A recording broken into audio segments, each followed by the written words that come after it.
Good morning. Today on Spotlight, an interview with Linda Little, the president and CEO of the Neighborhood Service Organization. What's the organization's future mission for housing, health, and human services? We'll ask her.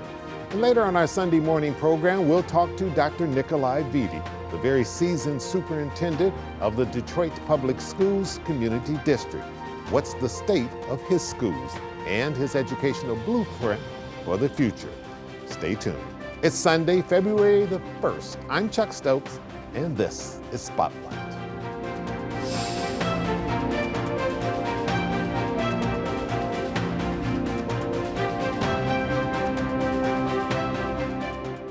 There could not be a better time to have someone like you in to talk to us in these frigid, cold temperatures.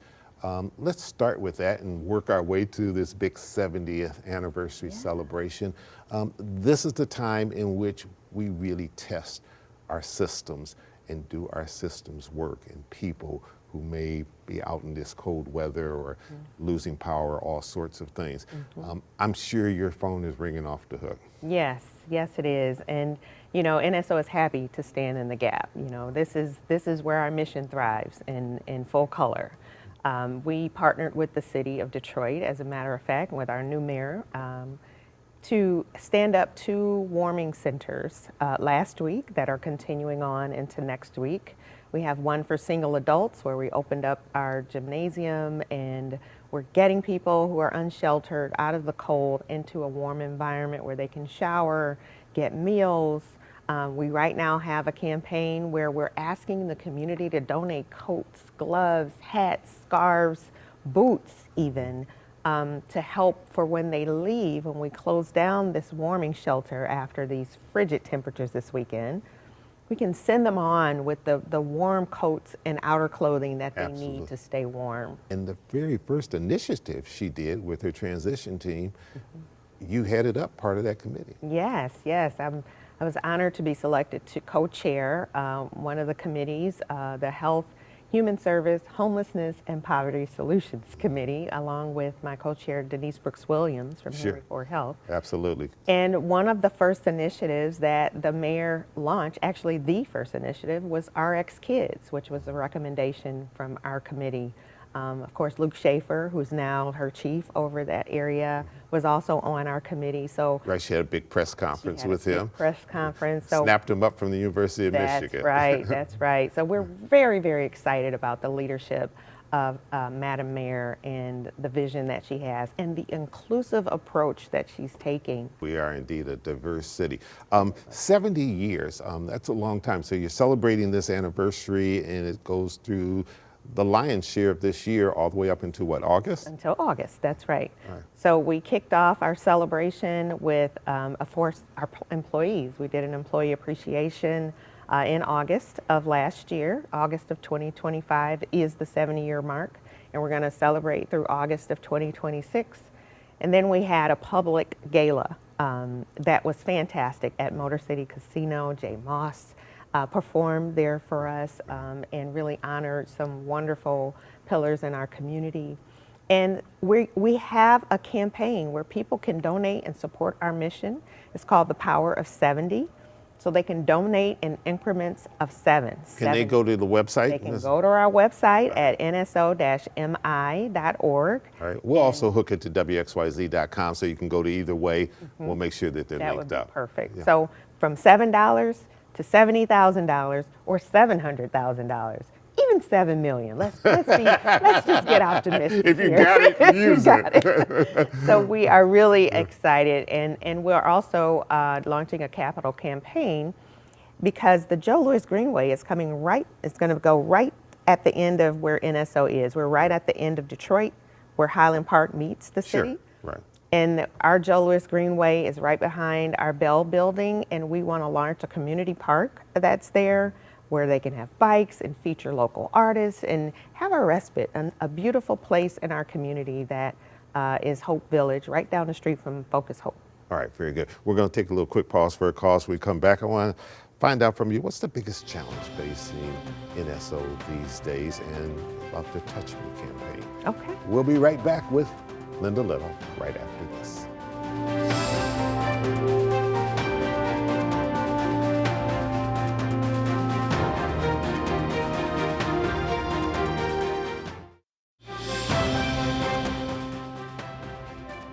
What's the biggest challenge your organization faces? I mean, if you've been here for 70 years, obviously the need is great. Yeah, so one of the things that NSO is known for is continuing to evolve with the changing needs of our community. And we've been able to do that. That's how you navigate 70 years. But right now, you know, this issue of the housing crisis and affordable housing is really a challenge for us. You know, we have so many people who are everyday working people who just can't afford a place to live. We have children. And these are people, many most probably, who have jobs. Oh, they have jobs. Yeah, right. Absolutely. So we aren't talking about people who don't want to work. They're working hard, 9 to 5 or whatever their hours may be, but trying to keep up with inflation and keep That's up right. with the economics right now is very difficult for many, many families. That's right. You know, we have we in partnership with organizations like United Healthcare, United Way, Molina Health Plan, we have a fund called the Housing First Fund. And it's really, you know, something that's akin to when I was growing up, you might remember this, Chuck, my parents used to have rent parties for neighbors to help them pay their rent. Right. So this is similar to that. It's where if somebody's having a hard time, you know, we had somebody who got sick and was in the hospital and off of work for a while, and they fell behind on their rent. Which can happen. We helped them catch up. We had somebody whose car broke down and they couldn't get to work, so they would fall behind on their rent if they couldn't get their car fixed. Sure, it we happens. helped them fix their car. So these kinds of things that are really the result of the root cause of homelessness is poverty, because the wealthy people have the same challenges, the same issues. They just have the resources to weather those storms. You have a Touch Me campaign. What exactly is that? Wow, so a large population that we serve is women. As you know, we have the only women's shelter in Detroit. And many of those women, I would say 90 to 95%, are fleeing domestic abuse. And many of them were abused as children. They have children who've been abused, and the system has failed them. I mean, they've not found any support or justice. And so when we launched this Don't Touch Me campaign, it was really to address the needs and concerns of the population that we serve, but also because, you know, I personally had experience with this system and seeing firsthand the gaps in how people fall through the cracks. And it was right around the time, if you recall, Naziah Harris, the story of she was, I don't even want to bring it up again. People know the name. And there was another little boy, Chase Allen, that was repeatedly abused by his mother and given back. And 3 years old, blind in one eye, and was found in a refrigerator. And there were multiple, you know, points with the system that felt both instances, these children lost their lives because the system failed them. And every day things happen that prevent people from falling into those cracks. But when one child is left behind or suffers a fatal incident, it's one too many. So one of the things that we're doing is working with a bipartisan group of people to help pass a bill that requires training about child abuse. Best practices, nationalized, standardized training. Get out on the front of Get on the front of the issue so that when a child does disclose and these issues do present to our system, they can respond more appropriately. Each division, like CPS, has a role and a level of expertise. And make sure that they Law are working enforcement, together. judiciary, working together, but also respecting their respective position in the process. One major partner, we just joined forces with the Zero Abuse Project. The CEO, Jeff Dion, was just on our podcast. NSO has a podcast called The Silent Majority. So that will be airing next week. So your listeners could go to our website and pull that information and learn more as well. All right. Ms. Little, thank you so much for coming in, sharing this very valuable information. Keep up the good work, and congratulations on 70 years, and wishing you 70 more years of success. Thank you, Chuck. All right. Stay warm. Thank you. You do the same. And when we come back, we'll sit down with the superintendent of the Detroit Public Schools Community District, Dr. Vitti. We'll be right back. Stay with us.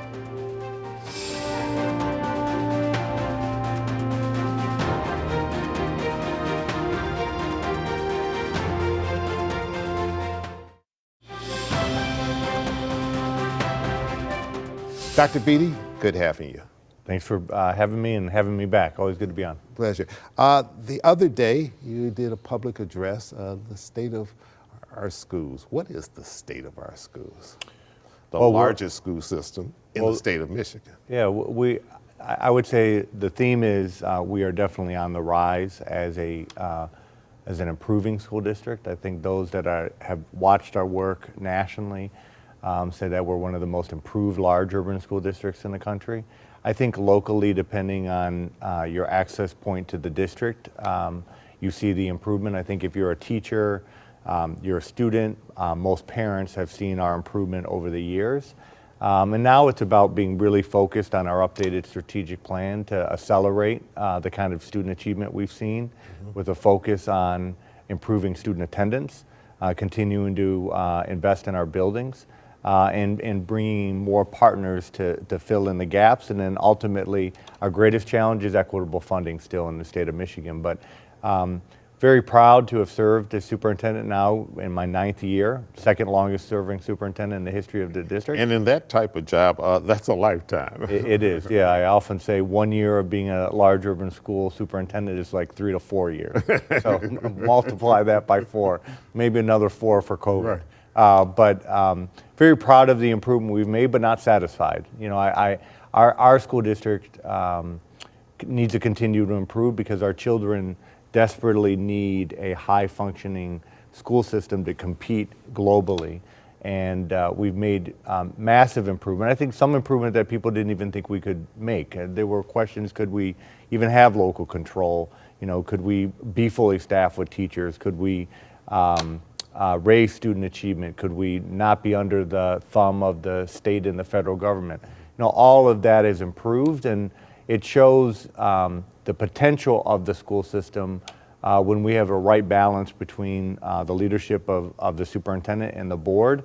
And I think the board and I have worked really well, even with a lot of change on the school board, very focused on our strategic plan and what's best for children. Dr. Vitti, what is it you hear most from your board? Because the board technically kind of represents the people. If people have an issue, they should go to the school board. The school board then comes to you and says, we need this, that, and the other. Well, right now it's defined through that strategic plan. So what the board is saying, we have to do a better job of improving student attendance, because we know that when students miss 18 or fewer days of school, they're 3 to 5 times more likely to be at and above grade level on state assessments and on the PSAT, SAT. We've talked a lot about accelerating student achievement. We've definitely improved in reading and math and the SAT faster than the state of Michigan and most districts of Michigan. But we have to accelerate that to improve even better. The board continues to talk about bringing more parents into the school, supporting their children at home, so that we have better relationships between schools and parents. You know, for the most part, that's been the focus area of the current makeup of this school board. The way we're going to bring students back into DPSCD is, one, strengthening early learning, expanding pre-K, but just improving the day-to-day experience of our students and our parents. Parents are the #1 seller of the school system, if you will. If everybody wants the best for their child. Exactly, and if they have a positive experience, then they tell that to their neighbor, to their friends, to their family. And so it's always about customer service. We're not going to always agree on every issue with parents, but we always have to treat them with respect. We have to be responsive. We have to problem solve together. And I think we're doing a better job of that as a school system, but more work still needs to be made there. But the other thing that we're really focused on, and again, going back to what the board wants to see. Hang on one second. Hold that thought. We're going to rush to a little quick pause for the cause. We'll come right back and we'll pick right up with that. We'll be right back. Stay with us.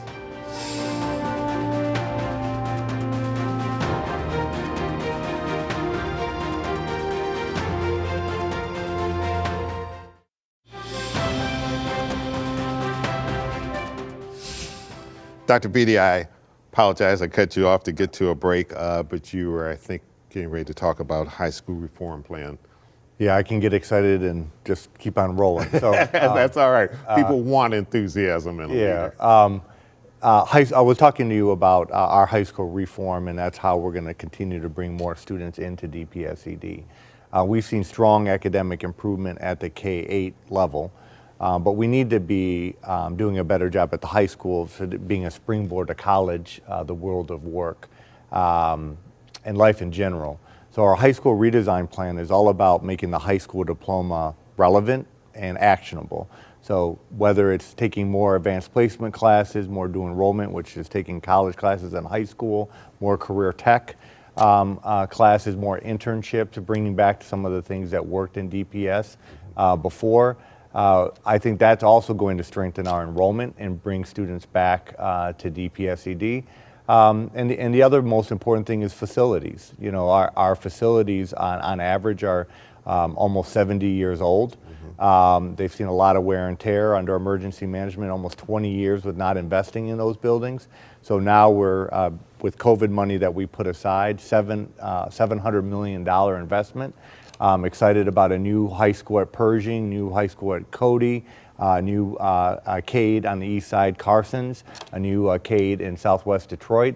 And all of our schools will have modern HVAC systems, which means air conditioning, in the next couple of years. So some of these things I think people take for granted outside the city, but it's a long time coming, and our students deserve not only what children have in the suburbs, but I believe more because of some of the concentration of poverty and just a history of race in a negative light in the city. During the last mayoral campaign, there were a boatload of candidates, and every candidate that came through here talked about education and it's the future and how important it was. And all of them had different plans in terms of to what degree they should work with Detroit Public Schools community districts. Some wanted more involvement than others. What is the proper partnership for a city administration that technically has no oversight over you and your organization? Well, all those candidates are exactly right in that we're not going to continue to rebuild the city and accelerate that rebuild process without a stronger public school system. And I say traditional public school system because our most fragile children and our most talented children are in our school system. And if we're talking about the future workforce, we're talking about future leaders, we're talking about future residents, that traditional public school system has to continue to be strengthened and supported. So it's exciting when all these mayoral candidates talked about it. I'm curious to see what are they going to do now that they didn't win, and how do they continue to support the system, not just attack it and criticize it. I think the way of the future is building off of the partnership that Mayor Duggan and I had. I think he took a very practical approach in saying, you're in charge of running the school system. I'm not going to tell you what to do, but you know, how do I support you? How do I fill gaps? And I think he did that by bringing the business community in to help rebuild Randolph and create more career tech opportunities. I'm very excited about Mary Sheffield.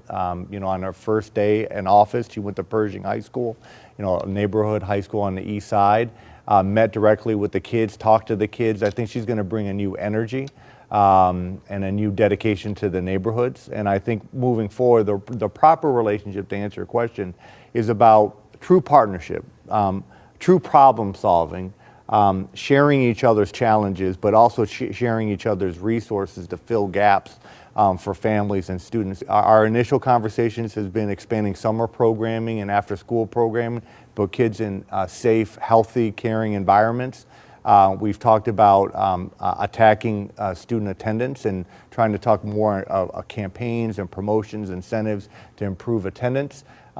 We've talked about working together on homelessness because that's a major impact on our families. And then lastly, just expanding wraparound services and creating more activities for our youth. But the issue of wraparound services are important when you think about mental health, access to quality medical care, dental care, vision screening. We're doing that through our health hubs, but we want to continue to expand that partnership. Hold on. If you had to send a message to the legislature, what would it be that you need most to improve education?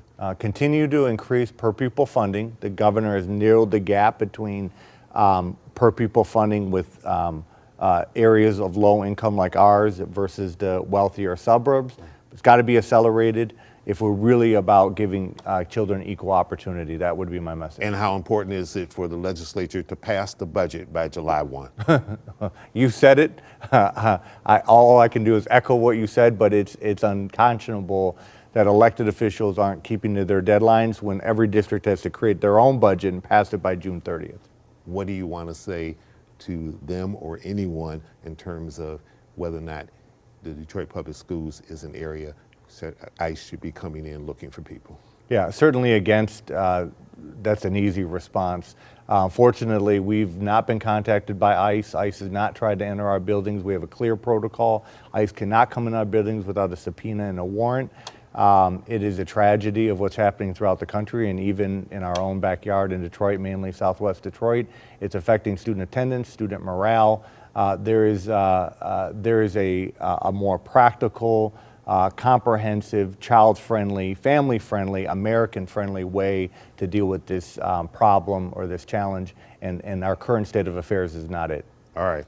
We needed to do a half hour. We'll get you back. I try to be quick. Okay, you did great. And we want to thank you at home for joining us. We also want to send our condolences to the family and many friends of Richard E. Whitmer, the father of Michigan Governor Gretchen Whitmer and her two siblings. Dick Whitmer served this state honorably as legal counsel to former Governor George Romney, Commerce Department Director to the late Governor Bill Milliken, CEO of Blue Cross Blue Shield of Michigan, and as a past chairman of New Detroit Incorporated.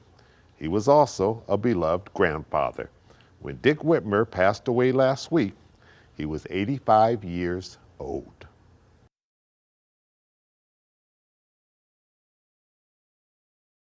I'm Chuck Stokes. We'll be back next week with more newsmakers in the spotlight. We hope you have a great week.